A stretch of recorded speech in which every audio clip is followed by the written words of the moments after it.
सोलापूर महापालिका निवडणुकीच्या फेरआरक्षणाविरोधात दाखल केलेल्या याचिकेवर प्रतिज्ञापत्राप्रमाणे म्हणणं सादर करण्याचे आदेश हायकोर्टाने राज्य निवडणूक आयोगाला दिले। यावर शुक्रवारी सुनावणी होणार आहे।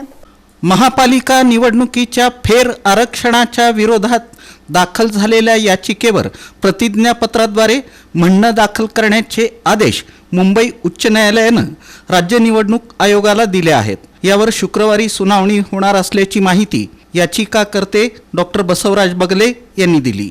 डॉक्टर बसवराज बगले म्हणाले की सोलापूर महापालिकेच्या प्रभाग 24चं आरक्षण 11 नोव्हेंबर रोजी काढलं। या आरक्षणात फेरबदल करण्याचे आदेश निवडणूक आयोगाने दिले। त्यानुसार 17 नोव्हेंबर रोजी पुन्हा आरक्षणाचा आदेश काढून प्रभाग 24 मधील एक जागा थेट ओबीसी महिला प्रवर्गासाठी आरक्षित करण्यात आली। हा आदेश नियमबाह्य आहे। या प्रभागात अनुसूचित जमाती महिलेसाठी एक जागा आरक्षित केली होती। पुन्हा आणखी एक जागा ओबीसी महिलेसाठी राखीव ठेवणं चुकीचं आहे।